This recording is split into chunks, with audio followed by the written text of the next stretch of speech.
അപ്പൊ ഗ്രോത്തിന്റെയും ഡെവലപ്മെന്റിന്റെയും ഡിഫറൻസസ് ആണ് ഈ ചാർട്ടിൽ കാണുന്നത്.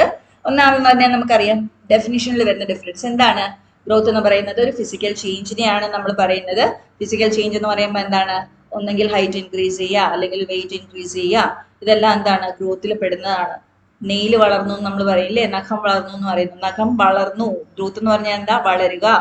അപ്പം അതെന്താണ്, വളർച്ചയെ സൂചിപ്പിക്കുന്നു. പിന്നെ ഡെവലപ്മെന്റ് എന്ന് പറഞ്ഞാൽ എന്താ, ഡെവലപ്മെന്റ് എന്ന് പറയുന്നത് ഫിസിക്കലി വരുന്ന മാറ്റങ്ങളെ മാത്രമായിട്ടല്ല നമ്മൾ ഡെവലപ്മെന്റ് എന്ന് പറയുന്നത്. എന്താണ്, ഒരു മൊത്തമായുള്ളൊരു ഡെവലപ്മെന്റിനെയാണ് പറയുന്നത് അല്ലെ. മൊത്തമായിട്ടുള്ളൊരു മാറ്റം. മൊത്തമായിട്ടുള്ള മാറ്റം എന്ന് പറയുമ്പോൾ ഫിസിക്കലി വരുന്ന മാറ്റങ്ങളുണ്ട്, ഇമോഷണലി വരുന്ന മാറ്റങ്ങളുണ്ട്, ചിന്തകളിൽ വരുന്ന മാറ്റങ്ങളുണ്ട്, പിന്നെന്താണ് നമ്മുടെ എന്താ പറയാ പഠിക്കാനുള്ള കഴിവ്, ഇന്റലക്ച്വലി വരുന്ന മാറ്റങ്ങളുണ്ട്. ഇതെല്ലാം കൂടെ ചേർന്നതാണ് എന്ത്, ഒരു വ്യക്തിയുടെ ഡെവലപ്മെന്റ്. എന്നാൽ ഗ്രോത്ത് എന്ന് പറയുമ്പോൾ നമ്മൾ ജസ്റ്റ് എന്താ പറയുന്നത്, ഫിസിക്കലി വരുന്ന മാറ്റങ്ങളെ മാത്രമേ നമ്മൾ റെഫർ ചെയ്യുന്നുള്ളൂ. ഓക്കെ, സ്കോപ്പ് എന്താണ്, ഗ്രോത്ത് എന്ന് പറയുന്നത് ക്വാണ്ടിറ്റേറ്റീവ് ആണ് അല്ലെ, ക്വാണ്ടിറ്റി ആണ്.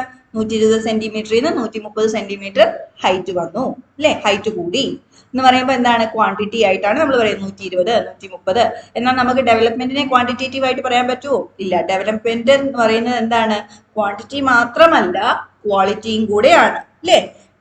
Development is a quantitative and qualitative change. It refers to both quantitative and qualitative changes. പിന്നെ എന്താണ്, ഗ്രോത്ത് എന്ന് പറയുന്നത് ഫിസിക്കൽ ആണ്.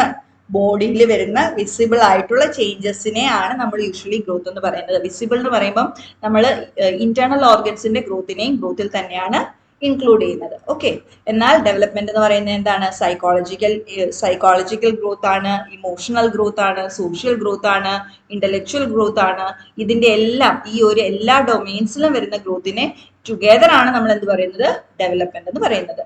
പിന്നെ മെഷറബിൾ ആണോ growth, growth can be easily measured അല്ലെ, നമുക്ക് ഈസി ആയിട്ട് മെഷർ ചെയ്യാൻ പറ്റും ഗ്രോത്ത്. എന്നാൽ ഡെവലപ്മെന്റ് മെഷർ ചെയ്യാൻ പാടാണ് അല്ലെ, കോംപ്ലെക്സ് ആണ് അല്ലെ. ടൈം ഫ്രെയിം എന്താണ്, ഗ്രോത്ത് എന്ന് പറയുന്നത് എപ്പോഴാണ് സംഭവിക്കുന്നത്, ഒരു പെർട്ടിക്കുലർ ഏജ് വരെ അല്ലെ. ഹൈറ്റ് ഇൻക്രീസ് ചെയ്യുന്നത് ഒരു പെർട്ടിക്കുലർ ഏജ് വരെ അല്ലേ, അത് കഴിഞ്ഞ് തലകുത്തി നിന്നാൽ നമ്മുടെ ഹൈറ്റ് ഇൻക്രീസ് ചെയ്യുമോ, ഇല്ല. സോ ഗ്രോത്ത് എന്ന് പറയുന്നത് ഒരു പെർട്ടിക്കുലർ ഏജിൽ സംഭവിക്കുന്നതാണ്, ഒരു പെർട്ടിക്കുലർ ഏജ് വരെ സംഭവിക്കുന്നതാണ്. എന്നാൽ ഡെവലപ്മെന്റോ ഒരു കുഞ്ഞ് ജനിച്ച് വീഴുന്ന നിമിഷം മുതൽ മരണം വരെ സംഭവിക്കുന്നതാണ് ഡെവലപ്മെന്റ് എന്ന് പറയുന്ന പ്രോസസ്സ്.